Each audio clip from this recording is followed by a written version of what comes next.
When you come into the world, we take on the identity of those who are more powerful than us. What we're looking for is a kind of person who is looking for meaning. What's the meaning of life? Why am I here?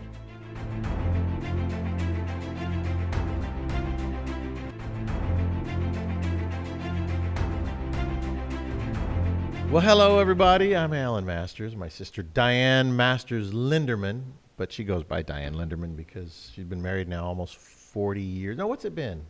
About 40 years. No, come on now. 33 years, is but not I've been 40. with him for 43 years. Doesn't matter. It's how many Sort years of you've been married. married. Make What? sure you get that microphone close enough to you. Is it close enough? Anyway, siblings and sibling rivalry. Old siblings. The older you get, the more the rivalry rivals. Does that make sense? It's funny. Holidays are here, and I notice even on the social media world that people are like, "Oh, my relatives are coming to town," and it's funny because even within our family, there's all this stuff that goes on.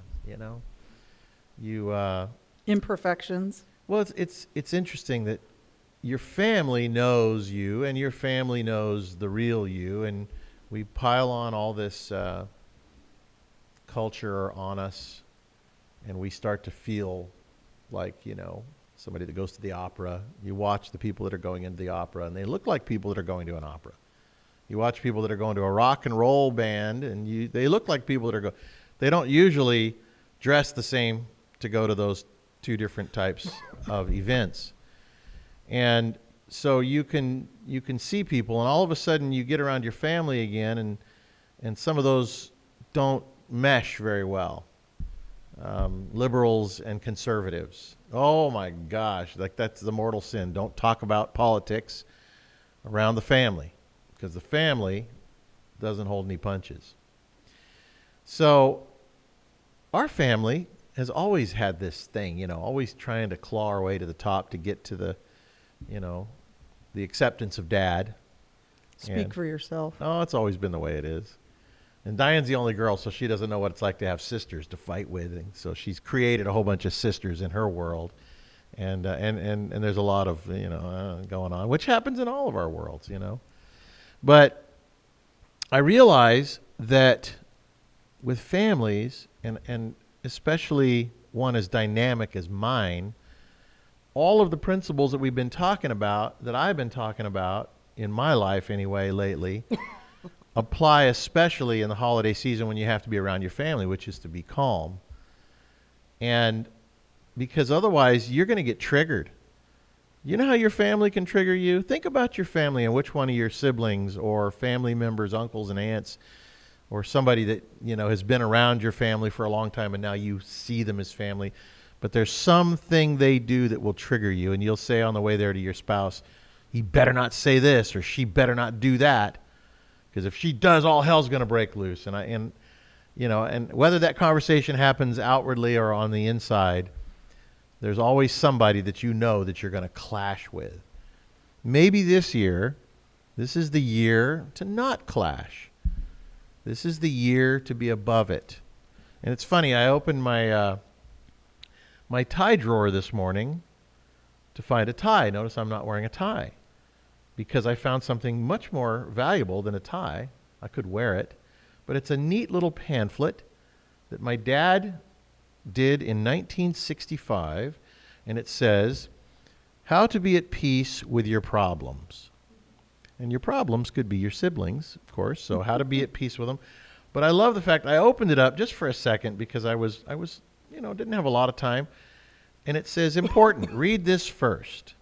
And then it talks about the foundation just a little bit, and then it goes through the chapters. And then chapter 1, the value of stress. And we've been talking about how it's important.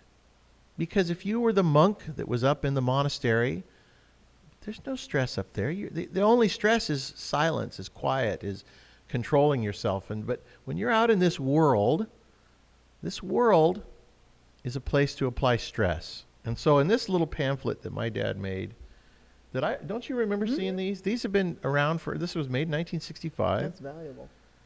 And I know, and it's in really nice shape. Yeah. It says, Mr. Masters explains that through meditation, we learn to be still, automatically and emotionally responding to our understanding instead of reacting to outside pressure. If we fail in this vital process, we gradually lose control of ourselves. So, and he says, and this is the spiritual decay.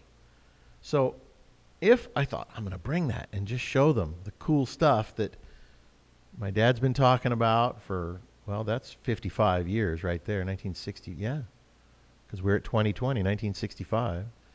And we're talking about it still today, learning how to be calm and learning how to meditate and not react to our stresses of life. So in this holiday season, I thought I'd start the show out here by saying maybe this is a great year. This is the first year of the rest of your life to try and deal with your siblings and your loved ones with love instead of reaction, instead of letting them trigger you, instead of being triggered, even though they're going to try, even just things they'll say about politics. I've gotten to the point with my social media stuff, I see some of the people that say things about politics that just trigger me. And I look at that and inside my head, I'm calling them every name that I can't say on radio or television or even on this video, because they're so stupid, and that kind of thing, right? But it starts there, and then, of course, I think, why do I have them in my life? Why do I allow them to enter into my life through social media? And I think, I'm going to delete that person. And sometimes I do. And then sometimes I look at the person and I go, no, I know that person. They're just lost. So I don't want to just delete them. I don't want to delete my family members. Because you can. It's easier. It's much easier to delete somebody and say, let's just go our own ways. Right? Which sometimes you say that, but in my life I've always kept an eye open for if that person wakes up. He's talking about me. No, I'm not. I'm not talking about you. I give everybody hell, that's why. I'm not talking about you, but you're feeling a little guilty, I think. I'm not guilty at all. That's my problem. That is your problem. I'm not. Oh, the sibling rivalry has already started. I am the stress maker, not the stress taker. It's an interesting thought. Yeah. That's an interesting thought. Can I say something else? Yeah. Okay. So when I was young, I was very sensitive. Probably don't believe that about me, but I just got sick of being weak. I used to tell my dad, there's a big fat coward in me. And he'd say, oh, you'll get over it. And I'm like, how do you get over that? Just don't let people bother you. It's just like water off a duck's back. And I was looking. So until I had ducks, I wasn't sure what he was talking about. But what I realized at a kind of a young age is that it's just a bunch of hurling words. And all the people in the world have hurling words. They hurl, hurl, hurl, hurl. And then I used to think to myself, why would that bother me, some hurling words? Why would that affect who I am? And I went through a lot of things in life in the last 25, 30 years, that in business I went bankrupt. That's a very embarrassing thing to say, but it's only embarrassing if you've got a big fat ego, because most people that are successful end up that way. That's how you learn some of your greatest lessons. And so people were very cruel to me that I thought were my friends, because they look at you like a failure. And in a way, you have to kind of look at yourself like, well, I did fail, right? But within, it was 8-9 years ago, and within that 8 and 9 years, not only did I go back and do everything proper, but I learned such incredible, valuable lessons. You talk about stress and learning to deal with people and the cruelty, and that's where I got over it. Is the worst time of your life is the best opportunity to find a way not to just look at people. Because I used to think to myself, wait a minute, I might not have stuff anymore, and I might be living in a trailer, which you can make anything fun. You can make it depends on your attitude about life. And you can just look at what you did wrong and face it. But why would I let somebody affect my soul? And so I mean, yes, it's an embarrassing thing to say, but it's only embarrassing if you don't learn your lessons from it, and if you come out smelling like a rose like I did, and really realize that it was the most valuable thing I've ever. Your worst things in life for you, like my dad used to say, you know, all bad things are for good if you love the Lord. All things work together for good Thank for you. those that love the Yeah. Lord.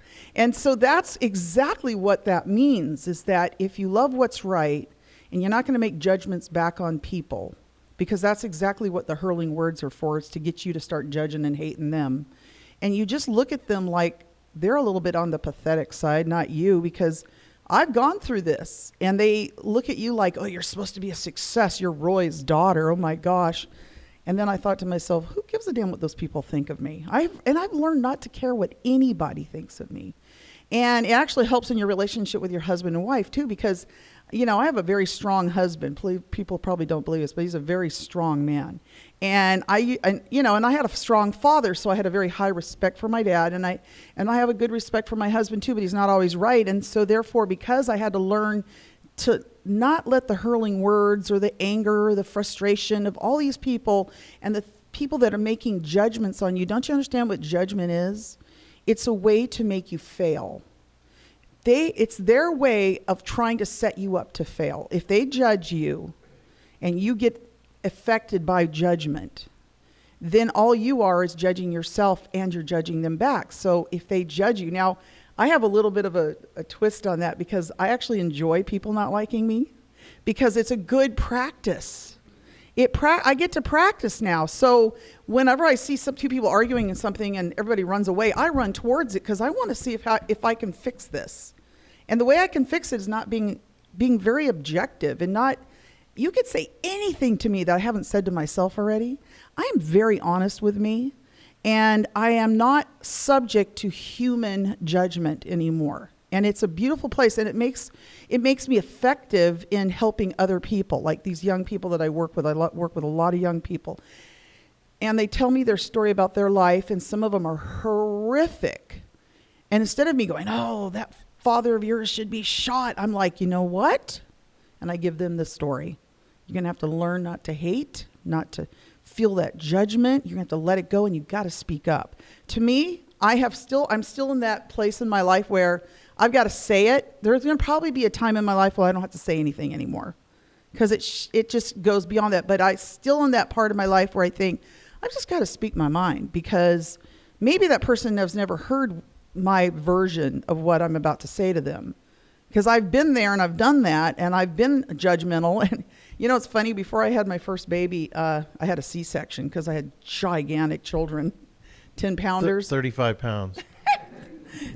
That wasn't much longer after they were born. Yeah, they were like over 10 pounds. And anyway, and before I went under the knife, because I've never even been in pretty much a hospital before, I went around and talked to everybody that I had judgment for. And I would tell them why I would judge them, and then I was sorry for judging them. You know, it's funny, my daughter, who's 21, who's an amazing person, for her to become a better person in her mind, she had to go around telling everybody that she's ever hated that she was sorry. She hasn't talked to me yet. She's never hated you. And I remember this one time, there was this woman that was working with us at this cooking show I did, and she was just a mean, bitter old lady, and she'd look at you like that and like, why is that 21-year-old in here? Alexander felt it. Of course, I thought it was hilarious, because of course I look at things now, it's so funny when people hate you, but she's like, oh, that woman's so mean. And what she did is she walked up to that lady the next day after she felt that, and she's only, at that time was only like 18, and she said, her name was whatever, June, we'll say her name is June. She says, I just want you to know something. She goes, yesterday I really judged you. You were very cruel and you're mean and you're cranky. And the lady looks at her like, I am? She had no idea. She goes, I was like that to you? And Alexander says, yes, and I want to forgive you for that, because I know you can't help yourself. The lady ended up just crying her eyes out. Alexander saved her life in that moment. She didn't do it for her. She did it for her own self. And the lady just loved her after that. And I thought, wow, that's gutsy. Now imagine if you could face all those people that you hate in life and you just say, I'm sorry for hating you, even though you probably deserved it. You know, and you the judgment, that thing that makes you feel like you're someone, right? That's that authority that comes through judgment that isn't real. And once you learn that in life, that those people have no authority over you. So to conclude my little story about me going bankrupt and having to endure the cruelty of a lot of my dad's listeners, of course, people that know him, because I was Roy's daughter and I'm supposed to be perfect. I realized that people can hate you all they want, but if you don't let it bother you, it's seriously not let it bother you. In other words, you have to almost look at how sad it is for them that they have all that anger and hate towards you. But what I realized is that they haven't got my soul. They could take my stuff. They can't take my kids and my husband, but they can take everything else. But what I've got in here is something you can't bankrupt unless you give it up. And that feeling of like, well, I'm still the same person. Now I've just learned a good lesson. And I'm going to have way more fun building up my empire as we did the first time. And within 7 years, David and I have like literally built up in another empire. So it really was just for all those beautiful lessons. But it's more for me to be able to not hate the haters and hate the judgers and learn not to judge myself. I'm going to have to probably reprint this again. There's a few things we just need I to love that. That's reprint. Good. That'd be good. The value of suffering. You know, it's fun. Mm-hmm. I am learning how to let go of my children's suffering. Because as parents, we don't want our kids to suffer. And when we don't allow them to suffer, they turn into complete brats. And then we hate them for being these brats that they are because we didn't let them suffer. Isn't that interesting? There is a tremendous value in allowing your children to make mistakes and not helping them too soon. You don't want to just, I think at some point you reach out a hand. You don't want them to, go too far down the hole, I guess you might say. But I'm dealing with that with a couple of my kids, actually just really one of my kids who's not really suffering, but he's learning. And I'm watching him. It's so interesting because he's in a situation that he doesn't want to be, and he's dealing with it right. He's saying the right things to me. Like, I'm going to just take advantage of this opportunity to learn. He says, because I'm learning a very valuable lesson right now, so I'm going to learn. And instead of being angry at it and complaining about it. So I realize that even, while we're suffering, no matter how old you are, you can go, okay, this is a good suffering because I deserve this. I made this choice. And now I'm going to live with it. I'm going to have to live with it while I work my way out of it. Because sometimes, listen, you can just cut off your nose to spite your face, cut your losses and run. But I remember I bought a boat one time. Remember the bum deal? That's the name of the boat. I called it the bum deal. I bought a boat. My dad says, oh, that's a bum deal. And I was like, no, you're always negative about everything. This is a neat boat. And he was right. It was a bum deal. So I fixed it up. So to my point, I wanted to just take it out into the ocean and sink it. I did. I said to my dad, I knew we had a inflatable raft. And I thought, well, I'll take the inflatable raft and I'll just take it out in the ocean and pull the drain plug and sink the darn thing because it's just a bad deal and nobody else should be, have to suffer with this rotten boat that has got this bad omen with it. So I said to my dad, I want to borrow the inflatable raft. He says, why? I said, because you were right. That boat's a bum deal. It's evil. It's costing me money. It's evil. It's a boat. Boats aren't evil. Stupid people are evil, So I was trying to blame the boat. And my dad says, no. He says, I respect the fact that you want to cut your losses and that you recognize you made a mistake. He says, but now here's how you deal with it. Chapter 5. Finding the solution. How many chapters are in this little thing? So he says, here's how you deal with it. Take it home. Fix it all up. And these are his exact words. And some other schmuck just like you will want it. because I really wanted it, and I got it. So I took it home, and this boat was possessed. And I've probably told this story before. Have you heard this story before? I took it home, and I decided I'm going to fix it up. So I painted it. And, it's like usually you don't paint boats, because they have a gel coat. But I painted it like it was a car, because I was a car painter. And I made it look really nice, and I detailed it. And I set it out on the street to hose down the driveway, because I would paint these cars on the driveway, and I would wet the driveway so that when I would paint, it wouldn't stain the driveway, because it was my dad's house. And he always used to be, if you make a stain on my driveway, you're in trouble. So there's a reason why I'm telling you this. I put it out on the street, and it was a beautiful sunny day, and the gas can was in the sun. And so what happens if you put a gas can in the sun and it's under pressure, it'll actually pressurize itself, and it'll push some of the gas out. So I'm cleaning up after painting and fixing up my boat and hosing down the driveway, and some guy pulls into the driveway. It was a long driveway, like maybe 75 feet long. And he says, "Hey, your boat's leaking gasoline out here. Somebody's got to flick a cigarette and catch that thing on fire." And I thought, that evil boat, that evil boat. So I went out there, and sure enough, there was probably 10 gallons of gas in the gutter going down the side of the road. And I thought, all it takes is one person, little cigarette out the window, or some little kid going, let's watch this. Here goes a flame. And I couldn't believe it. So I hooked onto it and moved it and got the gas cleaned up and took the gas can out. Did you use cat litter? Dirt. Okay. So a day or so later, I put it out there with a for sale sign on it. And I mean to tell you, that other schmuck came right on by.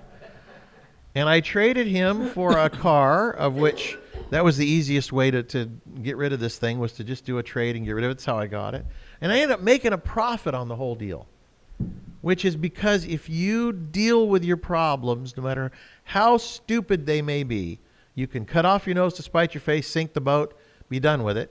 And maybe you didn't learn the full lesson, but I learned the full lesson, because what I learned from it is that there's a value. These are like the lessons in school, that if you really take the test, you can learn a tremendous lesson. So I traded this car, or the boat, for a car. I sold the car. I made a profit. I remember looking at this profit going, my dad was right.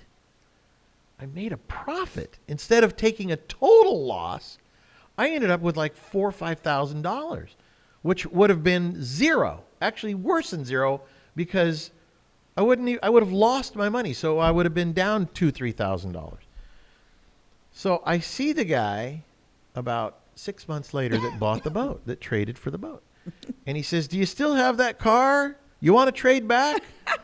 I said, "No, I sold it and I made some money on it. Thank you." He says, "That boat almost killed me." And I thought, maybe the boat is possessed. Anyway, and you know what I said to him? I said, "You need to fix it up, sell it to some other schmuck just like you and me." Because I said, remember, the name was The Bum Deal. You bought the boat called The Bum Deal. So the point that I'm making here is that there is a lesson in everything we do in life. The dumbest things we do, we can actually turn them into something good. It takes fertilizer to grow sometimes the seed. So some of that crap in your life can actually be valuable. So Well, Dad's not always right, though. Because he's been pretty right in my life. I know. Well, he's not been always right. Nobody's always right. But I'm just saying that sometimes he doesn't see value where there is. Like I tell you the story about my saddle, and I made him eat his hat because he was wrong. No, and we've tried very hard to catch my dad being wrong. It's not easy. Well, he had to eat his hat, because I did make $100 profit on something. He said, "You'll never sell that thing. It's a waste." I was only 15. And I was in the Dianne, that was 50 years ago. So what? I'm just saying, these are things I remember. Anyway, so I think, this talk. And that wasn't 50 years ago? That was 40 years ago, yeah. 40. This talk is probably a little more lighthearted talk than some, because I think that, how many people have family coming to town? How many people out in the audience? But a lot of us. Some of us are lucky enough not to have any family. What you just said is true, though. Well, I'm leaving tomorrow, so you can say whatever you want. Getting out of town before Christmas. No, but what you just said about, lighthearted, and that's the thing is that, a lot of people that listen to Dad are very heavy-hearted, unfortunately. They take things so seriously. And, I always think about the little story in the Bible where it says that God helps those. And I always mangle the Bible stories. It's just, I twist them to where I think that. Give it to us. It God. says that God always helps the children that frolic in the fields. He doesn't help the ones that are negative and hiding in the bush crying. And I always think about that because I always see people when they have problems I deal with people all the time because I do work with a lot of troubled kids still, teenagers and stuff. And what I see is that when they get emotional and upset and angry and crying and frustrated, I'm like, you don't want to be helped. You just want to feel okay after you have your cry because you feel like you've just had some remorse. But truthfully, seeing the truth is instant. Yes, sometimes it's like, oh, but you could get over it so quick. And I see so many people not having a lightheartedness about going through the things that are wrong with them. And that's what I think that I have mastered in my life. And people see that about me is that when I do things wrong or if I make mistakes or if I have a big boo-boos, I'm just like, oh, well, I take it. It's not a big deal. It's, somebody hates my guts for something. It's just a lightheartedness that can actually sort of help you find that true lightheartedness. Because the way I look at God, he's probably he's got an incredible comedian sense of humor. Well, to think about the things that he's created in us, you could think of it. Come on now, don't go there. Don't go there. He knows exactly what I'm talking about. But I'm just saying that he is so lighthearted. But let me make a point to your point.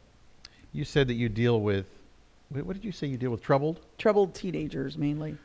I think we all deal with troubled human beings because I don't know that I've ever come across really anybody that isn't troubled. Yeah.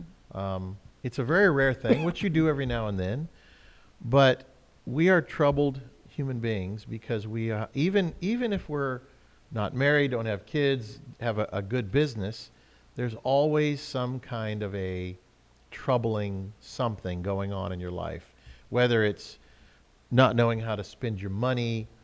So guess what? You take somebody who's, I knew a guy that was pretty wealthy and his parents passed on and left him just a big pile of money.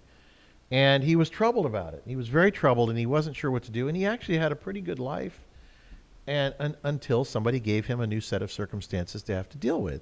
And it's funny because you think to yourself, well, wish somebody'd give me a big pile of money, right? What would I do with it? Well, you don't know until they give you a big pile of money because it creates a whole new set of problems. He didn't deal with it right, and he lost millions of dollars. But that was what he needed to learn many valuable lessons in his life. Because, as they say, as a fool and his money are soon parted. So he needed that.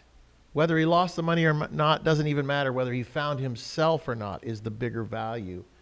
That was maybe the profit he got from all those experiences, was he got to find himself.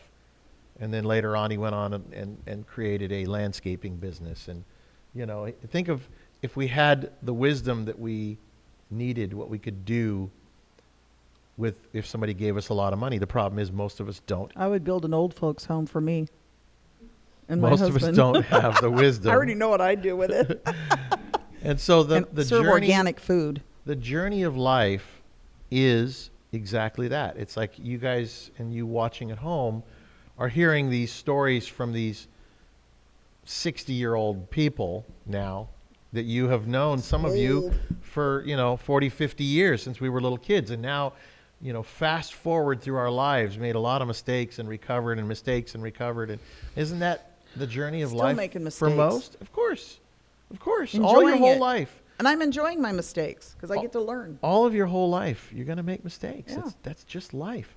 But I think that so many of us are destined to repeat these mistakes because we don't learn from them. We get angry at them. We get upset. How to be at peace with your problems. Isn't that interesting? That's what my father called that little pamphlet. How to be at peace with your problems. And I think the meditation, of course, is such a key part of this whole thing because we all have problems. They're going to come at you. If you didn't do a thing, problems are going to come find you.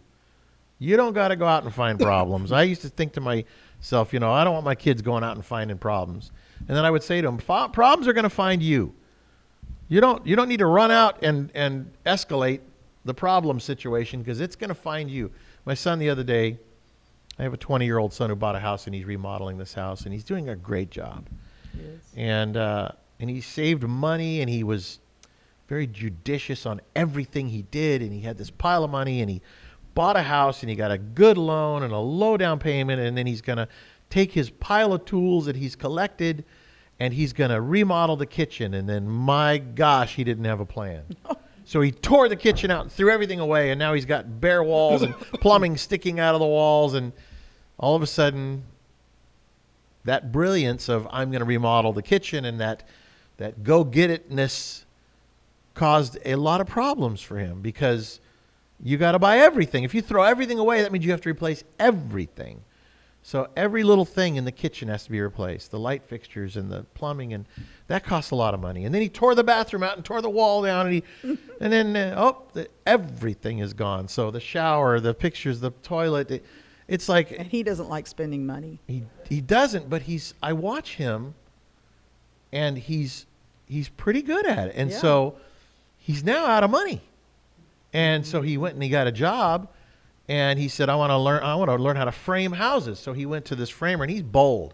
He drives up in his pickup truck, and he says to the foreman of the guy building a bunch of houses here in town, I want to learn how to build houses. He says, so, what do I got to do to get a job with you guys? He goes, well, we happen to need somebody right now, $16 an hour. And he says, okay, I'll take it. Wow. And he was making more than that, but he's like, I want to build houses. So I don't care if I get paid less. He says, I have my own tools. I got all my own things. So for the whole day, the first day of his job, he picked up trash. Second day, he went there, and for the first half of the day, he picked up trash and wood and scraps. And he's like, I've cleaned up everything. What am I going to do? He says to one of the guys, he says, I don't want to just pick up trash. He says, well, after about 6 months, maybe you can go to that next level. He says, 6 months? He says, I'm going to go talk to the boss. He went to the boss. He goes, look, I want to learn how to frame houses. He says, well, maybe, he says, we have guys that are ahead of you in this order. He says, it may take you 6 months or a year. He says, and you'll get there. He says, I quit. He quit that job. He went and he got another job. So yesterday we were driving to one of the Home Depot kind of places, and he says to me, this is where I got a new job. I said, oh, you got a new job? He says, yeah, this welding shop right here, right there. And I go, so you're now going to learn how to weld? He says, oh, no, I don't know how to weld, because he took welding in school. He said, but I'm going to weld. He says, I'm going to learn how to build things. It's that attitude of, I want to learn. I don't want to just work. I don't want to work and take home a paycheck. I want to learn. Teach a man to fish, feed him for a day. No. Give a man a fish, feed him for a day. Teach a man to fish, feed him for a lifetime. He wants to learn how to fish. He just doesn't want people to give him anything. So he wants to learn how to do this. So he was in love with his house for the first few months. And he's almost done with it. And he still loves it. But all of a sudden he realizes, I don't have any money. I have a job. The house is almost done. He says to me this, as we were driving away from buying a new dishwasher he's going to put in. He says, I cannot wait to sell that damn house and get my money back. And I thought, okay, in my brain, I thought, okay, you're going to get your money back. What are you going to do? You're going to go buy another one, and you're going to do it again, because you learned a lot on that house, just like the job. And the 1031 exchange he hasn't learned about yet. Yeah, no, he knows what that is. Okay. But the learning is living, not just working. We have to work because we have to pay our bills. But I love learning while I'm working. I love to be an entrepreneur. As I'm an entrepreneur now, I own my own companies. Before I ever was an entrepreneur, I always felt like if I ever work for anybody, I want to make their business better. Mm-hmm. How can I make that business better? By being unafraid to say, we need to make improvements here, here, and here. People are afraid to open their mouths. Don't be one of those people that are afraid to open your mouth. Oh, they're lazy. But it's fun to watch my son, because I know he's learning all along the way, and the other son over here, and my daughter and her husband, and it's fun for me because I see them making mistakes, and I could actually go in and fix it. I could go right in there and say, here's how you fix it, fix it, fix it, fix it. Here's some money, take care of this, do that, do this, and boom, it's done. But they wouldn't learn. They would have just been destined again to make the same mistake over and over and over. So the mistakes that we make in our lives, the bankruptcies, the learning, the failed, whatever it is, even if it's a marriage, it's all a learning. And learning is good. Suffering, the value of suffering is good. Because without that suffering, again, we talked about the same thing last week. You would just be a blob. You would just sit there. I've gained 7 pounds sitting around the house. This last few weeks, I just feel like I can't tell you how to lose it. I just feel like it's because, first of all, I had an operation, so I thought I'm just going to take it easy for a little bit. He gave himself permission to take it easy for the first time. I did. I gave myself permission to, and I've been sitting around like a blob. And then one friend of mine says, "But you own a gym," and I went, "Oh yeah, I forgot about that. I could go to the gym," but I think that we get so trapped in feeling sorry for ourselves, self-judgment, self-loathing, self-contempt, I don't know, whatever all the words are that just, you got to stop judging the hell out of yourself. Oh, you know? that reminds me, I watched a Hallmark movie, which is my favorite thing on earth. In fact, I'm going to write one day. You guys like Hallmark movies? But one of the things that the grandma was telling one of the young girls that was about to start a business, and I love this because this is how I've lived my life. She said, "I want to start a business, Grandma." And she says, "But I'm so afraid." The grandma looks at her and goes, "Do it afraid." And I thought, what is really... Do it afraid? Yeah. In other words, do it anyway. Do it anyway, Yeah. but do it afraid. Do it fearfully. Fortune favors the bold. Yeah. And so I've always done everything afraid, and sometimes I want to... You need to be afraid. You need to stop doing so much. No. I have so much fun doing things afraid because I get to see what my fear is connected to. And that's what people don't want to see. They don't want to see what their fears are connected to. And usually insecurities cause from, believe it or not, resentment, judgment, and anger. Simple, simple, simple. And I look at all these young people that I work with, and every single one of them have the exact same problem, which to me is so simple. It's about... That's from their family culture, though. Yeah, if but the father is that way every and the mother family culture, just about every family culture, has a lot of those things that produce kids that are so sickly. Well, what in their happens is, heads. Dianne, they go through their lives until they come across some people talking like this, no matter where it Yeah. might be. And it's funny because I found myself with a bunch of thought leaders and people that are put on masterminds, and I watch these people, and it's the same story that they've gone through life and they've failed at business or whatever it is. This one guy says, he had 37 credit cards. He is on the same day the bank came in and they repossessed his house, his 2 cars, and seized his 2 or 3 bank accounts that had a little bit of money in them. And he had a wife and kids. And he talks about it openly about, now, that was the best day of his life. He didn't feel that way in the moment, but because it forced him to start being a real man and start really thinking hard and praying and seeking higher power. Because when you fail, you realize, I've failed.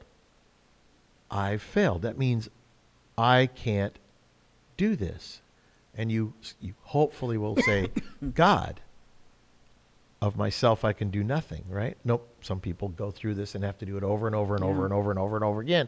But when you finally get to that point where you realize my intellect and my brilliance that I thought was so brilliant isn't so brilliant, and you take a whole nother tact at the whole different angle.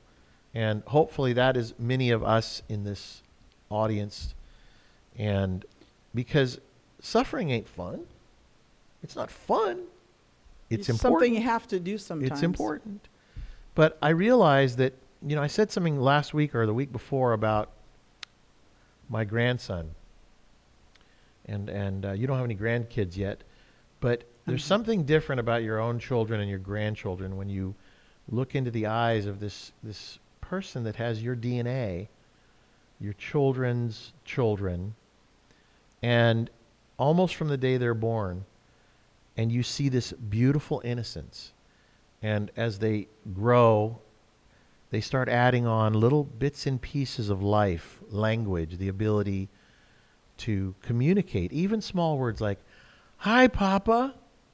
It's like, it melts me inside. And why do I say it melts me inside? Because that innocent child is so pure and so close to God that when they communicate to you with worldly words like "Hi, Papa," it's so simple that it burns the dark side of you, but it feels right. It's like the light. I don't know how to explain this. It's just a beautiful thing. So I went on to say that Jesus had that innocence, and people could see it in him. And it was mesmerizing to see a man, a full-grown man, with the innocence of that little child. And I've never thought of that before. What must it have been like to see this beautiful man named Jesus? It had to be just like looking into the eyes of my grandson for me and seeing pure, beautiful innocence of a child in a man. And I hope, and I know that I'll recognize that in that man. So if the question is, if you walked up to a man, or if a man walked up to you and he was Jesus, would you know it? I feel like I would. Because if I ever see a man that has that innocence, that level of beautiful innocence, that's got to be Jesus, or a man of God, a true man of God. If we can learn how to give up those worldly, emotion-based things, then when somebody looks in your eyes, what do they see? Remember I said, I was watching last week's talk, and I was talking about how a child perceives a man. And does a child walk up to a man and know if he's straight or gay, hateful or nice? Probably so. Wealthy or poor? No. They walk up and all they see is the Spirit. That's all they see. That's all they know until they start to know, until they start to take on that knowledge of seeing mom and dad fight. Rah, rah, rah, rah, rah, rah, rah, rah. And you think, baby doesn't know anything, can't even talk. Oh, no. Oh, no, you're wrong. Baby's learning. You're teaching baby almost from the time baby's conceived. That baby can hear what's going on inside your belly. You have these big old arguments and things. I remember when my first child was, when we knew we were going to have a baby. Probably 2 months. It's about, 8, 12 weeks? I don't know. When do they find out that a woman finds out she's pregnant? 8 or so weeks. And we made a deal. We said, we're not going to fight. We're not going to argue. We're going to put everything off. And I remember thinking to myself, I wish I hadn't made that deal, because I wanted to have a big argument, a fight with my wife, and this is like 32 years ago. But we didn't. We wanted to a few times because we felt that even if my wife, if I make her emotional, I upset her, she's just washing that baby, because now the baby is also the blood and all of the emotional reactions are going right into that baby from before birth. So I feel like that if you young people that are watching, I did this, and I'm very, very, very thankful that I did with my children. We tried to give them a safe zone from the time we knew that we were going to have a baby. And my kids are, I'm very, very blessed that they're good people. They're going to struggle. We struggled. We're Roy Masters kids. We all are going to struggle. In life, we are all going to struggle. It doesn't matter who your parents are. But if I could give my kids any gift, It was the gift of trying not to fight and argue while they were being formed. And then even beyond that as adults. And then we got to the point where we're like, all right. My son said to me after he got married, he said, Dad, you set the bar so high. He said, I don't know how I could ever live up and achieve what kind of a good relationship you and Mom have. On one hand, I'm glad that I cared enough, that we cared enough to try and keep the sanctity of the home the most important thing instead of the arguments, having these arguments and fights. And my sister Dianne is the kind of person that'll argue in front of the President of the United States. So let's go for it. Okay, so I'll just give you the reasons why, because when I first got married, well, I was engaged for like 9 years, so we didn't have kids to argue in front of, but I also was a little hypnotized by my own dad, because my dad always tried to teach me that, the woman has her place and you're not supposed to blah, blah, blah. And then when David had his first heart attack, everybody blamed it on me. I don't know if you know that. David, your husband, not David Masters. My husband, David. Anyway, and I had to really look at that thinking, well, I haven't really put him under the kind of stress I could have put him under. But then I started to realize that when my kids were born, it was hurting them more not to speak up in front of them, because they saw the same thing I saw, and if I didn't say something, then I looked like I was in agreement with it. Right. But you're talking about a much more mature way of arguing, which is right. So well, you can't. Not stupid squabbles, no, but that's really right. important things that right. your kids see. Agreed. And actually, I have to be honest with you, Alan, because that's what saved me.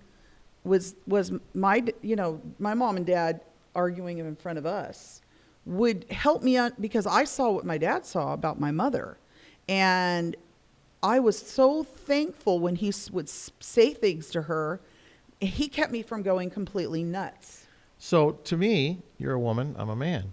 I saw the same thing. We grew up together. Mm-hmm. And I didn't want to argue in front of my kids. I thought my kids don't need to be privy to adult arguing. 4 little kids. We'll keep that arguing to ourselves. How painful, even for me, and sometimes maybe in a gracious way, because I've learned to be more gracious in my life, is really important. And it's what helps people the most. If you can look at a person without judgment, because that's kind of like what Dad does, to be honest with you. Right. And sometimes Dad is very harsh, even to this day. Sometimes. Well, like you go visit my mom and she's like, oh, Diane, you're so beautiful. No, it's so Diane, you're so beautiful, right? Because she has a Southern accent. And then I go to my dad's like, you're still fat. You better. He's still all there, He's He's like, honest. But my point was that Yeah. I was a young guy with a young family, and Yeah. that we at least along the path didn't want to disturb our children from their joy and their happiness of being children and their innocence. Because what happens is as you start to you get married and you start to become a complete crazy person in your life. You start getting angry at each other. You're not fulfilling each other's needs and desires anymore, and things start to kind of get ugly. And we wanted to just kind of sequester the kids from dealing with that, so we could have these conversations. I'm not saying all. Right. I'm Arguments talking about should be. younger. Yeah. But as we got older, we started to have conversations out. But I got to tell you, having an argument with somebody, it takes a lot of discipline to have an argument with somebody, because technically, if you use the principles that we always been talking about here at the foundation, most of those arguments would never happen, because it wouldn't be an argument. It would be a conversation. And so what happens is that inside you see, oh, here comes an argument. And so you put on your arguing, armor, and you just run in and start having an argument, versus saying, all right, well, there's got to be a better way of articulating my point. Maybe I haven't said what I need to say the right way. And so now I take a pause, and usually if I pause and let that emotion pass, the right thing to say comes into my heart, and then I deal with it better. So as we get older, we should get wiser. And I feel like that at this age of my life, I'm going to be 60, so every decade I have these, like David said, event horizons, and I've had my last one, and now I feel very comfortable in my skin, because I can see all of these skin tags, if you might say, of life hanging on me. They're just, anger and judgment and contempt and desire and all the things that life fills us full of if we allow it, because we're a vessel. We get filled full of stuff, and I know 3 weeks or so ago I said we have to unplant the garden and take out all the poisonous things, and it's not easy to unplant things that have rooted themselves in us very deeply. So, but that light, the light that is in the eyes of the children is the same light that comes from God, only 10,000 times hotter. That light, it melts that dark side. And that's why when you see a child and you look into their eyes, it does something to you. It really does. Can I tell you a cute story? Mm-hmm. Because I always have stories. So I have a bunch of these young girls that I've raised, and boys, David and I, and their kids look at David and I like we are their grandparents. Okay, we are basically. You're talking about little ones. No, well, they're from they're from 10 to 16. Yeah, but they're the children of the kids. Yeah, that they're have been the working children. with you. And so I'm very tough on them, and the same toughness I realize it's not tough. It's just pure, like just the way I'd say things to them, and it would freak the average adult out. These kids absolutely have completely no fear of anything I say. And it is so refreshing for their parents to see how much they admire and love David and I for that strength. And the parents run they're running all over the place. And the kids are like, and then one of the 10-year-old, he's such a beautiful child. Talk about that innocence. He's got that. None of them been to school, so they still aren't corrupted. Homeschooled. They're all homeschooled. And he came up to me one day, and he has all this tucked in emotion because his parents have made him feel like he has to be perfect. And I had to dig that out of him, and I'm like, so I looked at him, and sometimes when I look at him, his little beautiful eyes start to water. I'm like, come on now, let it out. Come on. You can tell me what's going on, right? And he looks at me, and he's just starting to cry, and he starts telling me the problem, and I'm just listening. I go, come on, let it out. Come on. Just the ability to say it saves their lives. And I'm like, okay, yeah. I say, adults are like that too. They have that same thing, and they don't have anybody. But I have to tell you what he said. To. It's so beautiful. So he's just crying, and he's like, my mom and dad, they try to make me feel like I have to be perfect and everything. I'm like, you're gonna have to forgive him, because that's how they treat their own selves. And you know what? They're like children too. They need to go out and make stupid mistakes. You need to learn to make a stupid mistake and enjoy your mistakes while you're young, right? And he's so relieved afterwards. He's like, he has such a conscience on him that once I relieved him of that, that's what he says to me. He was running around like little cherub. He looks like a cherub. He says to me, I feel as light as a feather. I feel so light. I feel like I could float. Right, because that stuff we put on our kids is a burden. It's so heavy. And every time now when he feels that feeling, instead of struggling with it, he tells on it. And I'm there to listen. I go, come on. You have to coax it up sometimes. I go, just let it out. I'm not going to make any big deal over it. And he lets it out, and he's like, I'm free again. And this kid is almost completely like an adult, because he can deal with all these horrible feelings and thoughts and judgments and doubts. And that is such a beautiful thing to see. We have so much doubt in us because there's nobody that will believe you. Or he would tell me, my dad would say to me, if I went to him emotional, you're just so emotional. Come back when you're calm. And I'm like, but I'm a girl. He goes, and I always say that to him. He's like, girls don't have to get emotional. Just think that's a way out. I'm like, what? I thought, that's kind of logical. Yeah. He goes, what does it do for you? What does all that emotion do for you? And I look at my life and I think, have my kids ever said, I'm going to go tell dad, or I'm going to tell dad, come running to me and telling each other? They say they're going to tell mom. No. I just think when they do that, because our dad, we always used to tell dad. It was always, I'm telling dad. And he was the judge and jury. He was the judge and jury. And I know that I had that a few times with my kids where they would come running to me, and I wouldn't always just take the word for whoever got there first. You know, you have to wait and really, if you're going to be a judge and a jury, you have to really weigh it out and try and, I always wanted my kids to work it out with each other, and I would try and talk with them. But, you know, here we are as adults, most of us that are watching this are a little older, and a lot of us don't have family, don't have parents to, you know, say those last things to we wish we would have said. And I think that it's important, you know, I was with my dad the other day and I said, you know what, Dad? I said, I love you. And he said, I love you too, son. And I just thought, how often do we tell people we love them? Because our dad wasn't the kind of guy to say, I love you. But he does now. He says to me all the time now. And so I always feel like, you know, that kind of unconditional love that a parent gives a child, you know, I think Dianne will probably say that doesn't help them. No. But I feel like with my kids, I don't say to them too much, you know, I love you, but every now and then I do. I have to find kind of the sweet spot between what my dad, the way I was brought up, and what I believe to be true in my heart. Because that comes back to that question my father asked, you know, what is 1 + 1? It's 2. How do you know? Because the teacher taught me. Ask me the same thing. What is 1 + 1? It's 2. How do I know? Because I can see it to be true in my heart. And so I know that it's important even for my dad to hear that I love him and I appreciate him at 92 years old almost.